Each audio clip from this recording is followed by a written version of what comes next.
بەخێر بێن بۆ لاپەڕەی کوردۆگراف.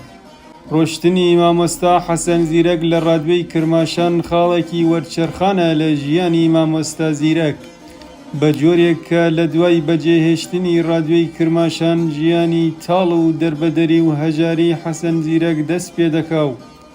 ماوەیەک لە زیندانەکانی عێراق و ئێران بەسەردەبا و دواتریش لە تەمەنی 51 ساڵیدا لەو پەڕی هەژاری کۆچی دوایی دەکات. لە پاش تێپەڕبوونی ساڵانێکی زۆر بەسەر ئەم ڕووداوەوە، بەڵام هێشتا بەڕوونی دیار نییە ئاخۆ هۆکاری سەرەکی ئەم ڕۆشتنە چی بوو. لە نێو خەڵک و تۆڕە کۆمەڵایەتیەکاندا قسە و باسی جۆرا و جۆر لەسەر ئەم بابەتە دەکرێ و هەندێک کەس مەزهەری خالقی و شکرۆڵای بابان تۆمەتبار دەکا و هەندێک کەس دەستگای ئەمنی ساواک و لە بەرامبەردا کەسانێک ئەڵێن زیرەک لەبەر پارە و کێشەی خێزانی خۆی ڕادیۆی بەجێهێشتووە. کوردۆگراف لە بەدواداچوونێکی ورد و بێلایەنانە ئەم بابەتە دەخاتە ژێر چاودێری ورد و بۆ چوونی هەموو لایەنەکان دەخاتە ڕوو تا کۆتایی لەگەڵمان بن. سەرەتا کورتەیەک لەسەر ژیانی حەسەن زیرەک. حەسەن زیرەک لە ساڵی 1921 زاینی لە بۆکان لەدایک دەبێ و بە منداڵی باوکی کۆچی دوایی دەکات و دایکی هەرزوو هاوسەرگیری دەکاتەوە و منداڵەکانی بەجێ دەهێڵێت. حەسەن زیرەک هەر بە منداڵی بۆ بژێوی ژیانی کرێکاری دەکا و ئەو کاتەی کە لە بەغدا لە ئۆتێلێک کرێکار بووە لەلایەن جەلال تاڵەبانیەوە دەورەتە بەشی کوردی ڕادیۆی بەغداد و لەوێ وەک گۆرانی بێژ دادەمەزرێت. بەڵام لە دوای کودەتای سەربازی عەبدولکەریم قاسم، حەسەن زیرەک ڕادیۆی بەغداد بەجێ دێڵێ و ڕوودەکاتە بەشی کوردی ڕادیۆ تاران. بەڵام پاش چەند ساڵ کارکردن لە ڕادیۆی تاران، بەشی کوردی ڕادیۆی تاران دادەخرێ و ڕادیۆیەکی تازە بە ناوی ڕادیۆی کرماشان دەکرێتەوە و زیرەک و هاوکارانی ڕەوانەی ئەم ڕادیۆ نوێیە دەکرێن. ڕادیۆی کرماشان لەبەر سیاسەت و بارودۆخێکی ناوچەیی دادەمەزرێ و بەهۆی ستافێکی بەهێز و مەودای بەرفراوانی شەپۆلی دەبێتە دەنگێکی گرنگ لە هەموو بەشەکانی کوردستان و ڕۆژهەڵاتی ناوەڕاست و هەموو کەس دەتوانێت بە ئاسانی گوێبیستی ئەم ڕادیۆیە بێت و ناوبانگی حەسەن زیرەک هێندەی تر پەرە دەستێنێت. بەڵام لە ساڵی 1964دا لە ناکاو پەیوەندی حەسەن زیرەک و ڕادیۆی کرماشان دەپچڕێت و زیرەک ئەم ڕادیۆیە بەجێ دێڵێت. کوردۆگراف لە 5 دۆسیەدا لێکۆڵینەوەی لەم بابەتە کردووە. دۆسیەی ژمارە 1 شکرۆڵای بابان. یەکێک لەو کەسانەی کە بە دەرکردنی مامۆستا زیرەک تۆمەتبار دەکرێت بەڕێز شکرۆڵای بابانە کە ئەو کات بەڕێوبەری بەشی کوردی ڕادیۆی کرماشان بووە. دەنگۆیەک هەیە کە شکرۆڵای بابان گوتوویەتی ئێمە نزیکەی 1500 گۆرانیمان لە حەسەن زیرەک هەیە و ئیتر پێویستیمان بەخۆی نییە. پاش ئەوەی شکرۆڵای بابان کە دەبێتە کار بەدەستی ڕادیۆ لە کرماشانە پێم وایە دیارە بەسباب و هینێکە دەری دەکات لە ڕادیۆ. چی دەڵێ؟ مەبەستم لێرە ئەو قسەیەک شکرۆڵای بابانە دەڵێ 1500 گۆرانی حەسەن زیرەکمان هەیە، ئیتر پێویستیمان بە گۆرانی ئەو نییە. هەروەها مێدیای زەندی هاوسەری حەسەن زیرەک لە وتووێژێکدا کە لە کتێبی حەسەن زیرەک و زمانی دوولا بە نووسینی بەڕێز برایمی فەرشی لە چاپدراوە ئەم بابەتە پشتڕاست دەکاتەوە و دەڵێ بەڕێز بابان ئەو قسەیەی کردووە. هەروەها خاتون زەندی دەڵێ کاتێ خالقی هاتۆتە ڕادیۆ بەڕێز بابان زۆر پاڵپشتی خالقی کردووە و حەسەن زیرەکی پشتگوێ خستووە لەبەر ئەوەی هەردوویان سنەیی بوون. دکتۆر مەولود ئیبراهیم لە کتێبەکەی بە ناوی ساواک بۆچی حەسەن زیرەکی کوژ دەڵێ شکرۆڵای بابان و عابدی سیراجەدینی ئەندامی ساواک بوون و فەرمانەکانی ساواکیان جێبەجێ کردووە. دکتۆر مەولود بۆ ئەم قسانەی بەڵگە دەخاتە ڕوو دەڵێ عیسا پژمان بەرپرسی لقی کوردستانی ساواک لە باسی چۆنێتی دەرکردنی ڕۆژنامەی کوردستاندا باسی شکرۆڵای بابان دەکا و ئەڵێ ئەو خۆی واتە شکرۆڵای بابان دەڵێ ساواکی بوون جێی شانازیمە چونکە هەموو کەس ناتوانێت بێت بە ساواکی.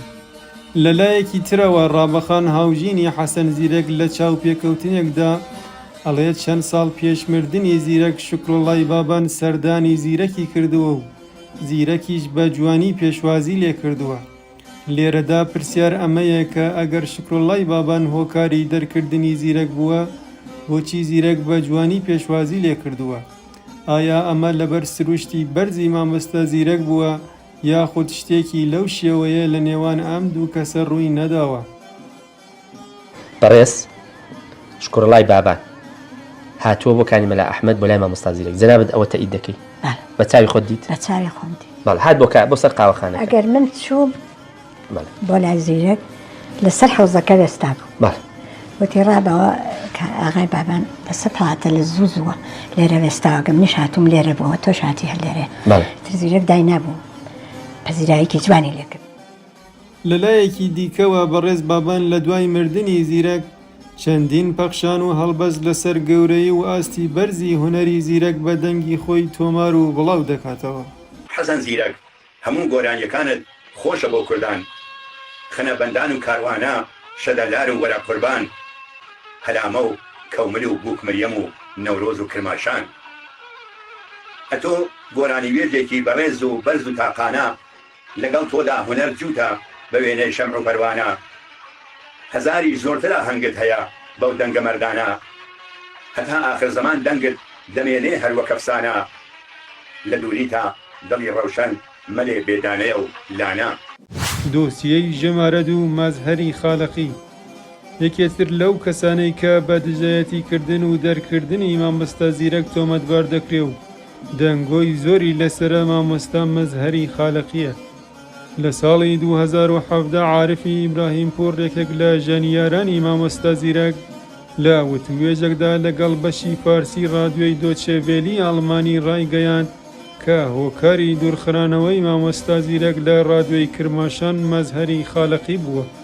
بسیار آدم خوبی بود، آدم مهربانی بود و من همیشه آقای مظهر خالقی رو نفرین میکنم برای اینکه خب ایشون خواننده رسمی رادیو کرمانشاه بود، بعد آقای خالقی شد رئیس رادیو کرمانشاه. ایرادای بی خودی، چرا مشروب میخوره، چرا فلان میکنه، بیچاره رو از رادیو به قول معروف اخراج کرد دیگه. افتاد این ور اون ور، یه روز سلیمانیه میرفت، یه روز این ور افتاد به عروسی. آخر سری هم که در بوکان قهوه خونه وا کرده بود و بعدم که دیگه درگذشت. بەڵام هۆمایونی کەمانگەر کاربەندی پێشووی ڕادیۆی کرماشان ئەم قسانەی بەڕێز ئیبراهیم پۆر بەناڕاست دەزانێ و ئەڵێ بەڕێز خاڵقی ئەو کات لە سەقز مامۆستا بووە و دواتر بووە بە بەڕێوەبەری ڕادیۆی کرماشان. کاورای وەناو عارف ئیبراهیم پۆر نابیناس نەوازەندەی ڤیۆلۆنە، ئەمە لە ئۆرکس ئازەربایجانیە لە تاران نەوازەندە بوو. زمانێک کە حەسەن زیرەک لە تارانا بووە لە بەرنامەی ئەغڵب گۆرانیەکانی تەک ئۆرکس ئازەربایجانیە زۆرتەکتیە و ئەو هێنا و عارفە ئەو وەختە احتماڵەن نەوازەندەوە و لەو ئۆرکێسترا بووە. ئەیتر ئەمە ئەم داستانیە دروست کرد. نەخێر ئەمە سەحەتی نییە. مؤمن خالقی لەو ساڵا معلم وە لە سەقزە. کاک مەزهەری خاڵقی 1350 دەبێتە مدیری رادیۆ کرماشانیا دیرتر 1352. بەڕێز ئەسعەدی سیراجەددینیش کە کارمەندی پێشووی ڕادیۆی کرماشان بووە ئەم بابەتە پشتڕاست دەکاتەوە. مامۆستا لەو سەردەمێک کە حەسەن زیرەک لە رادیۆ کرماشان بوو کێگەل بەرپرسی رادیۆ بوون وەکو بەرپرس هەر لە ڕۆژی ئەوەڵەوە کە تا حەسەن زیرەک لەوێ بوو ئای بابان ئاغای بابان ئەوەڵین کەس بوو کە هاتە کرماشان هەر ئاغای بابان لەوێ بوو هەتا ساڵێک پێش 2 ساڵ بەر لە ئەنقلاب 3 ساڵ بەر لە ئەنقلاب ئاغای مەزهەری خاڵقی هات بوو بە ڕئیسی رادیۆی کرماشان و ئەتر ئاغای بابانی چوو بوو بە ڕئیسی رادیۆ سنە. لەلایەکی ترەوە هەندێک کەس ئەڵێن خاڵقی ئیرەیی بە زیرەک بردووە و نێوانی لەگەڵ زیرەک باش نەبووە و لای بەرپرسانی رادیۆ هەردەم خراپەی زیرەکی گوتووە. حسامەددین ئەمین شاعر و نووسەر کە هاوڕێی هەردوو هونەرمەندان زیرەک و خاڵقی بووە لە وتوێژێکدا لەگەڵ ماڵپەڕی کۆرت پرێس دەڵێ بێباکانە دەیڵێم خاڵقی نێوانی لەگەڵ زیرەک باش نەبوو، تەنانەت یەکێک لەو کەسانەی کە بووە هۆی دەربەدەری و ئاوارەی زیرەک ئەو بوو. کەناڵی کورساتیش لە بەرنامەیەک سەبارەت بە ژیانی مامۆستا زیرەک دەڵێ لەبەر ئەوەی هەندێک کەس ئیرەیان پێبردووە و کەس نەیتوانیوە وەکو ئەو گۆرانی بڵێ لە ڕادیۆ دوور خراوەتەوە. لە دوای ژمارێکی ئێزگار زۆر گۆرانی تۆمار دەکات لە ڕادیۆی کرماشان دواتر پێی دەوترێت کە چیتر پێویستیان بەو نییە. دەوترێت ئەمەش لەبەر ئەوە بووە کە هەندێک لە هونەرمەندانی ئەو کاتە ئیرەیان پێبردووە و کەس نەیتوانیوە وەک حەسەن زیرەک سەرنجی گوێگر بۆ خۆی ڕابکێشێت. هەروەها لەسەر تۆڕە کۆمەڵایەتەکان هەندێک کەس ئەڵێن خاڵقی ئەندامی ساوەک بووە، بەڵام هیچ بەڵگەیەکی باوەڕ پێکرا و بەردەست نییە کە خاڵقی ئەندامی ساوەک بوو بێ. بەڕێز خاڵقی خۆی دەڵێ وەختی خۆی ماوەیەک ئەندامی حەزبی توودەی ئێران بووم و دوای ماوەیەک بڕیارمدا حیزبایەتی نەکەم. ئێمەش وەختی خۆی کە شیوعیەت ماوە بوو لە پەنجاکانە من و براکەم تامان لە پێشا گەورەتر لە من عزوی حەزبی توودەی ئێران بووین. دوای ئەوە کە ئینقلابێک شار ڕۆیشت و گەڕایەوە ئینقلابێکی کرد ئیتر هەموو کۆمونیستەکانیان گرت و مەجموعەکی زۆریش ئەعدام کرا. بەڵام ئێمەی زۆر کەسانە بووین کە وەکو سەمپاتی حسابی ئێمەیان کرد. عمری ئێمە ئەوە نەبوو. لەوێ بەڕاستی تاهودماندا کە ئێمە حزبایەتی نەکەین. لە زەمان خۆشیە لەگەڵ حزبی دیکە کرد؟ نە بە هیچ شێوەیەک. تا ئێستا مامۆستا مەزهەری خاڵقی لە بەرامبەر ئەم دەنگۆیانەدا هیچ کاردانەوەیەکی نەبووە و لە هیچ شوێنێک باسی ئەم بابەتانەی نەکردووە. دۆسیەی ژەمارە 3 حەسەن زیرەک جیاواز لە دۆسیەی بەڕێز بابان و خاڵقی کەسانێک بۆ چوونی تەواو جیاوازیان هەیە و ئەڵێن لەبەر ئەوەی زیرەک داوای موچەی زیاتری کردووە چیتر ڕادیۆ نەیتوانیوە درێژە بە هاوکاری نێوانیان بدات و زیرەک خۆی بەویستی خۆی ڕادیۆی بەجێهێشتووە. هۆمایونی کەمانگەر لە چەندین چاوپێکەوتندا ئاماژە بەم بابەتە دەکات. باوەکو معاشێکی باشی وەرئەگرت، بەڵام هەر داوای زۆرتری ئەکردووەمانە ئیتر وای لێ هات کە تاران وەڵامی نەداوە پێی، ئەویش ئیتر وتی ئەڕۆم من پێشتر هەر لە ڕادیۆ بەغا کارم کردووە، ئەگەڕێمەوە ئەچمەوە بەغا و ڕۆیشتەوە بۆ بەغا. وتی ئەم حقوقە بەشمان ناکە، ئەبێ حقوقێکی زۆرترمان پێ بدەن، ئەگەر نەیدەین دانانیشی. لە دوایەوە چوو لەگەڵ بەڕێوەبەری گشتیە قسەی کرد، ئەوەختە کەسێک بوو بە نێوی فەڕۆخی فەرجام. پێی وتی ئەمە لە دەسەڵاتی منانیە، من ئەنووسم بۆ تاران ئەگەر موچە و حقوقی تۆ زیاد بکەن منیش موافقم، هیچ مەسەلەیەک نییە. ئیتر ئەو نامەی نووسی، بەڵام تاران هاودەنگ نەبوو لەگەڵ داوخوازەکەی حەسەن زیرەک. بەڵام ئەو نامانەی کە بەڕێز کەمانگەر ئاماژەیان پێدەکا و لە ڤیدۆکەشدا هاتووە فەرمان و بڕیاری دەست بەکاربوونە و ڕێکەوتی نامەکان بۆ کاتی دامەزراندنی ڕادیۆی کرماشان دەگەڕێتەوە و بابەتی زیادکردنی موچەی تێدا نییە. لە یەکێک لە نامەکان کە ڕێکەوتی ساڵی 1961 لەسرە نووسراوە کە پێویستە حەسەن زیرەک 3 ڕۆژ لە کاتژمێر 4:30 بۆ 7:30 پاشنیوەڕۆ لە ژێر سەرپەرشتی ڕێبەری ئۆرکێست مەشق و ڕاهێنانی گۆرانی گوتن بکات. هەروەها قادری نەسیرینیان نووسەری کتێبی ناڵەشکێنە کە کۆکراوەی گۆرانەکانی زیرەکە دەڵێت جەماعەتێک با زیرەک دەڵێن موچەکەت کەمە و ئەگەر زیادیان نەکرد هاوکاریان لەگەڵ مەکە. وەک ئاشکرایە مەبەست لەم جەماعەتە محەممەد عارف جەزرایی و حەسەن جەزرایی و عەلی مەردانە کە پێشنیار دەکەن حەسەن زیرەک بگەڕێتەوە بۆ ڕادیۆی بەغداد. جەماعەتێک گەڵێن کاکە تۆ مانگێک 2000 تمەن حەق تا خۆت و خانمێت نامەیە برێ لە بۆ تارا بابیکەن بە 3000 تمەن و ئەگەر نەیانگرت بە 3000 تمەن کار مەکە و ئەمانە ئەو شتە دروستەکەن بۆ مامۆستا حەسەن زیرەک جەماعەتێک دیارە کورد دەڵێ تفەڵقی ناوچاو خۆ دەگرێت ترێمە بە زۆر نەچینە ناوەڕووکی ئەو شتەوە کە چەند کەسێک گوناحبار بکەین ئیسە لەوانەیە ئەوەش درۆ بێت. بەڵام من لە کەسێکی تایبەتیم بیست کە نامەکەیتەوە لە تاران حەسەن زیرەک مەجبورە بێ ئەڵێ من کار ناکەم ئەم پارەیە کەمە. بەڵام مێدیای زەندی لە کتێبەکەی ئیبراهیمی فەرشیدا دەڵێ پێش ئەوەی کە جەزراویەکان و عەلی مەردان سەردانی حەسەن زیرەک بکەن چەندین مانگ بوو کە موچەی زیرەکیان بڕی بوو. بەڵام پاش هاتنی ئەم هونەرمەندانە وەک پەشیمانکردنەوەیەک لە ڕۆشتنی بۆ ڕادیۆ بەغداد تەواوی ئەو موچەیەی کەوە پاش کەوتبوو پێیان داین. بەڵام لە دوای ڕۆشتنی ئەم بەرادەرانە دیسان موچەکەیان بڕی. بەڕێز هۆمایونی کەمانگەر لە بەشێکی تر لە قسەکانی ئەڵێ زیرەک لە کرماشان موچەی زۆر بەرز بووە و ڕەنگە لە پارێزگاری ئەو کاتی کرماشانیش موچەکەی بەرزتر بوو بێ. لەو کاتە حەسەن زیرەک خۆی و مێدیە خانمی خێزانی نزیک بە 1800 من حقوقیان بوو. 1800 من بۆ ساڵی 1344 کە من باسی ئەەکەم حقوقێکی زۆر بوو. ئەتوانم بڵێم مەسەلەن پارێزگاری کرماشان لەوانەیە حقوقی ئەوەندە نەبوو بێ. لێرەدا پرسیار ئەوەیە کە بەم موچە زۆرە بۆچی حەسەن زیرەک داوای زیاتری کردووە و ئەم موچە زۆرەی پێ کەم بووە. ئەمە لە حاڵێکدایە کە کەسە نزیکەکان و هاوڕێیانی مامۆستا زیرەک پێیان وایە کە زیرەک هەرگیز گرنگی بە پارە نەداوە. ببین تا زمانی که مادیات سیرکە تا ئەو کاتی پارە دەوری هەبێت ناتوانین قسە لە ڕەسەنایەتی بکەین. حەسەن زیرەک هەرگیز بۆ پارە گۆرانی نەوت. ئەو گۆرانی بێژە کۆنانی کە ئێمە هەمان بوون بۆ دڵی خۆیان گۆرانیان دەوت.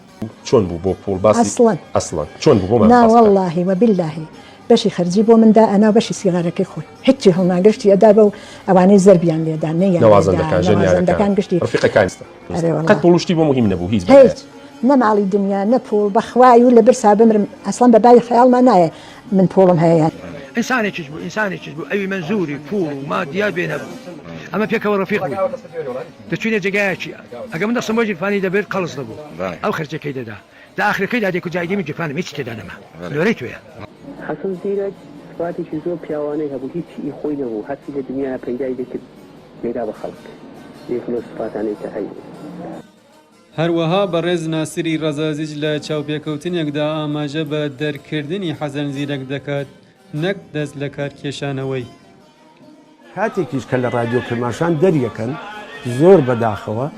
هەروەها کاک ئانوەری سوڵتانیش بۆ چوونێکی جیاوازی هەیە و ئەڵێ یەکێک لە ئەگەرەکانی ڕۆشتن لە رادیۆی کرماشان ڕەنگە خوڵقیاتی خۆی و ئەو ژێن و مێراتانە بوو بێ کە بۆی ماوەتەوە و وای لێ کردووە کە لە هیچ کوێ ئۆقرە نەگرێت.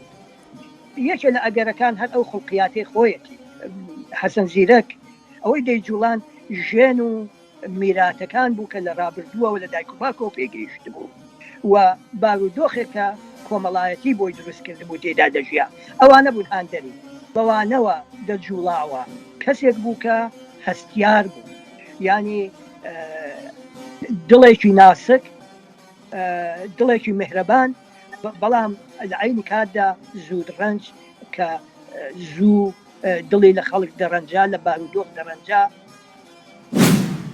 دۆسیەی ژمارە 4 مێدیای زەندی کۆمەڵی خەڵک پێیان وایە کە کێشەی خێزانی حەسەن زیرەک لەگەڵ مێدیای زەندی هاوسەری یەکێک لە هۆکارەکانی ڕۆشتنی حەسەن زیرەک لە رادیۆی کرماشان و دەربەدەری ئەو بووە. جێی ئاماژەیە کە لە دوای ڕۆشتنی حەسەن زیرەک لە رادیۆی کرماشان مێدیای زەندی و حەسەن زیرەک لە یەکدی جیا دەبنەوە. مێدیای زەندی خۆی باز لەوە دەکات کە بە زۆر مارەکراوە لە حەسەن زیرەک و هەڵس و کەوتی زیرەک لەگەڵی باش نەبووە و زۆر سەختی لێگرتووە. بەڵام ئەڵێ ئەو کات من منداڵ بووم و لەوانەیە کە حەق بە زیرەک بوو بێ. ئیتر چون سنیشم قانونی نەبوو بابم شناسنامەی منی نەدابوو شار بوویەوە بەڵام ئەو کاتە دەوڵەتی ئەو کاتە لە کۆشکی سەرۆکۆزیری منیان لە حەسەن مارە کرد بەبێ ئیزنی بابم بۆ خوشیان شناسنامە و دروستیان کرد و ئێمە بۆ جوورە بووینە ژنم. دوای تەبیعەتیشی تووڕە نەبوو بەڵام زۆر سەختی لە من دەگرت. ئێستا کە بیر دەکەمەوە تەماشا دەکەم حەق بەوە چون ئەو وەختی ئەمن زۆر منداڵ و کەم سن و ساڵ بوو تەبیعەتەن ئینسان وەختی کەم سن و ساڵە جوانیشە حەق بەو بوو وەلی من نەمدەتوانی ئەوە دەرک بکەم کە ئەوە حەق بەوە. مێدیای زەندی لە کتێبەکەی ئیبراهیمی فەرشیدا دەڵێ دوای ئەوەی کرماشانمان بەجێهێشت سەردانی بۆکانمان کرد. حەسەن زیرەک پێی خۆش بوو کە بچین بۆ عێراق بەڵام من نەمدەزانی تەکلیف چ دەبێت.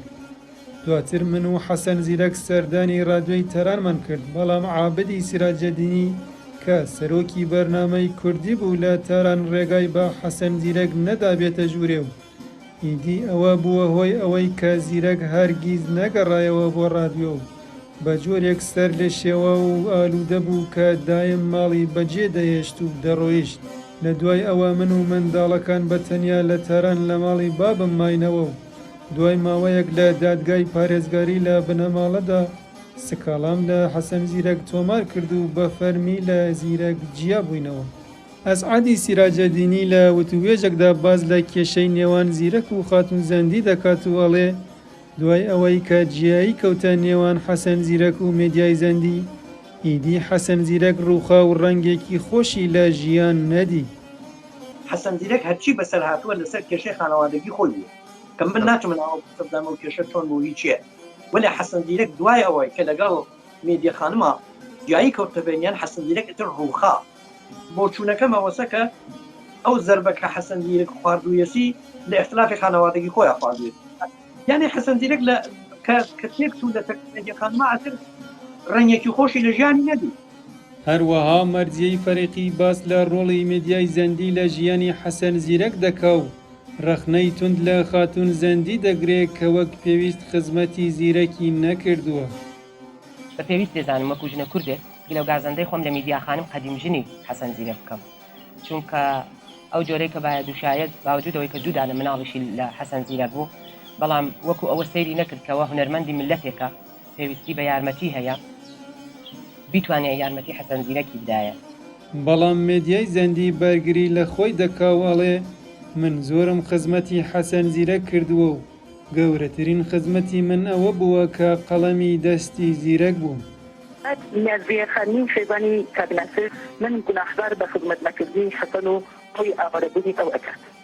زەحمەت نەبێت نازیە خانیگیان پێم بڵێ بزانم ئەو کاتی کە من لەگەڵ حەسەن دەژیان بە ئەو پەریما ڕەحەتیەوە جەنابەت لەکوێبووی چۆن ئەم هەواڵە نادوستیانایی ژیانی ئێمە بەدەستکەیشتەوە کە ئیجازەت بە خۆت داوە لەسەر تەلەڤیزیۆن ئیدعای وا بکەین لەدا دەجیان بە خەڵەدا چووی من زۆرم خزمەتی حەسەن کرد گەورەترین خزمەتی کە توانم بە حەسەنی بکەم ئەو کە قەڵەمی نەبوو ئەمن قەڵەمی دەستی ئەو بوو ئەو قسەی کرد و ئەمن نووسی.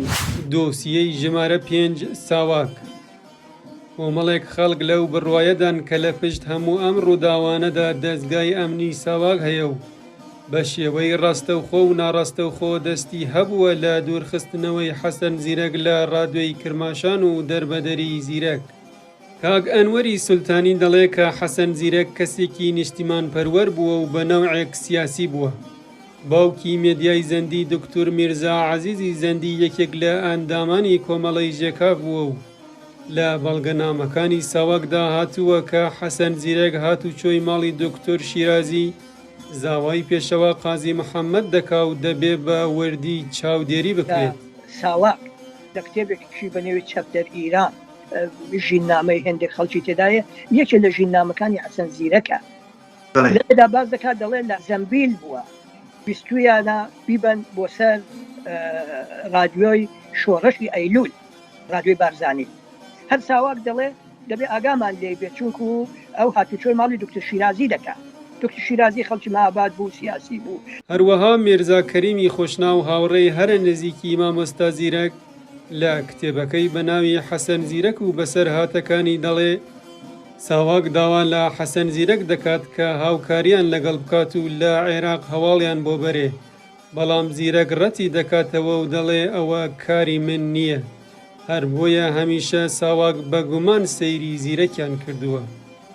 دکتۆر مەولود ئیبراهیم نووسەری کتێبی ساواک بۆچی حەسەن زیرەکی کوژ دەڵێ کە 5 راپۆرتی ساواک لەسەر حەسەن زیرەک و مێدیای زەندی هەیە و ئەم راپۆرتانە راپۆرتێک نین کە لەسەر هونەرمەند و بێژەرێکی ڕادیۆ نووسرابێ و بەڵکو لەسەر کەسێکی سیاسی و نەیاری دەسەڵات نووسراون. حەسەن زیرەک کە لە تاران بووە بەو دوایەمە دەستمان کەوت 5 راپۆرتی ساواکی هەیە لەسەر حەسەن زیرەک و میدیا زەندی نووسراوە. ئەو راپۆرتانە گەر بخوێنیەوە راپۆرتێک نین لەسەر هونەرمەندێکی گۆرانی بێژ و گۆیندەیەکی ڕادیۆ نووسرابێت، راپۆرتێک لەسەر کەسێکی سیاسی نەتەوەی دژ بە شای ئێران نووسراون. دەرێت زۆر دەبێت بە وردی چاودێری بکەین لەبەرەوەی وا مانای دەکەوێتەوە کە حەسەن زیرەک زۆر خەتەرە. هەر ئەوەش بوو لە ڕادیۆی کرمەشان دەریان کرد. دکتۆر مەولود ئیبراهیم لە کتێبەکەیدا ئەم راپۆرتانەی خستووەتە ڕوو.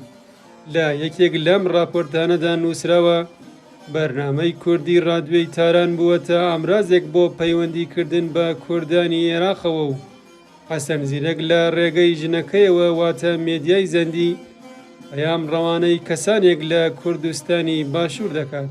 هەروەها لە راپۆرتێکی تردا نووسراوە کە حەسەن زیرەک بەم دوایانە لە ناوچەکانی کوردستان گەڕاوەتەوە و پەیوەندی بە کەسانێکی گومان لێکراوە کردووە و دەڵێ خوشکی حەسەن زیرەک ژنی پیاوێکی نزیک لە پێشەوا قازی محەممەدە و پێویستە بە وردی چاودێری بکرێت. لە بەڵگەنامەیەکی ساوەکدا هاتووە کە حەسەن زیرەک بەهۆی بەکارهێنانی تریاک و هێروینەوە لە ڕادیۆ دوورخراوەتەوە کە پێناچێ لەبەر ئەم هۆکارە بوو بێ کە زیرەک دوورخراوە. بەشی کۆتایی ژیانی حەسەن زیرەک پاش ڕادیۆی کرماشان. هۆکاری ڕۆشتنی مامۆستا زیرەک لە ڕادیۆی کرماشان هەرچیەک بوو بێ خاڵێکی گرنگ و قۆناغێکی سەخت و پڕنەهامەتی بوو لە ژیانی مامۆستا حەسەن زیرەک و لەم قۆناغەدا بوو کە گۆرانیە غەمگینەکانی زیرەک دەستی پێکرد. لە دوای ڕۆشتنی لە ڕادیۆی کرماشان حەسەن زیرەک لە مێدیای زەندی جیا دەبێتەوە و مێدیای زەندی و دوو کچەکەی بەجێ دێڵێ و ڕوو دەکاتە وڵاتی عێراق، بەڵام لەوێ دەست بەسەر دەکرێ و ماوەی نزیکەی 2 ساڵ لە زیندان بەسەر دەبا. دواتر حکوومەتی عێراق دیپۆرتی ئێرانی دەکاتەوە و چەند مانگێکیش لە زیندانی ئێران بەسەر دەبا. لە گرتەیەکی دانگیدا حەسەن زیرەک خۆی باسی ئەو بەسەرهاتەی ژیانی دەکات. ئەی هاوار ئەی هاوار، من لە هیچان نەبووم، 18 مانگ لە عێراقا گیرام، 6 مانگ لەگەڵ شکنجەی سازمانی ئەمنیەتی عێراقا، ئەوەی کە بەسەریان هێنام هەیەم، ئەوەی کە تەعزیب بوو کردیانم هێنامیانەوە سلێمانی، 6 مانگ مەفلەس لەژێر شکنجەی ئەنی بەغا بووم بە شەر جێگای نەزانیم. هێنامەنەوە کەرکووک، لە کەرکووک بریان مووسڵ بە قەرار هەولێری جوانە کە ڕۆیشتم ڕۆژایەکی خۆشم لێرە گوزەڕاندووە. ئەی هاوار، کوردی هەولێر کەسێ بە دەرەوە نییە لە حاڵی من بپرسێ کە بێ چکارەی یا چی لێرە. لە دوای ئازادبوون لە زیندان حەسەن زیرەک دەگەڕێتەوە بۆ کان و چەندین چایخانە و کازینۆ دەکاتەوە، بەڵام ناوە ناوە خەڵکانێک ئاستەنگی بۆ دروست دەکەن و دەچنە سەری. مامۆستا زیرەک خۆی لە گرتەیەکی دەنگیدا باس لە بارودۆخی ژیان لە چایخانەکەی دەکات. من لێرە لە کێوشاخێکدا چون لە هەموو ئێران و عێراقا جۆرەگام و جێگام نەبەوە، شوێنێکی نەلی تیا بژیم، لە بینی دووسێ کێودا چاپانەیەکی پرتوکا و ناخۆش و ئەجایبم هەیە. ئەگەر بێن تەمەشا بکەن عەجیب دەمێنە کە من چۆن لێرە دەژیم. مامۆستا حەسەن زیرەک خۆی زیاتر گلەیی لە کوردان دەکا و دەڵێ هونەر لە نێو کوردان قەدری نییە و بۆ من بەهرەیەکی نەبوو کە بە شوێنی بچم.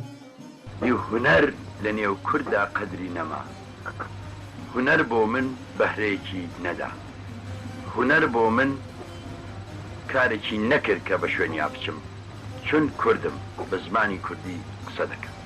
بەجێهێشتنی ڕادیۆی کرماشان تا مردنی حەسەن زیرەک مەودایەکی 7 ساڵە بوو. سەرنجام پاش زیندان و دەربەدەری و هەژاری و مەینەتیەکی زۆر ئەستێرەی گەشی مۆسیقای کوردی لە تەمەنی 51 ساڵیدا دوای ئەوەی ماوەیەک لە نەخۆشخانەی شنۆ دەخەوێنرێ بەهۆی نەخۆشی شێرپەنجەوە کۆچی دوایی دەکات. هەرچەندە لەسەر مردن و نەخۆشی مامۆستا زیرەکیش قسە و باز زۆر هەیە کە لێرەدا ناچینە ناو ئەو بابەتەوە. هیوادارم ئەم بابەتەتان بەدڵ بوو بێ و تکایە بۆ پشتیوانیکردن لە کەناڵەکەمان لایک و کۆمنت لە بیر مەکەن و ڕەخنە و تێبینەکانی خۆتان لە کۆمنت بنووسن.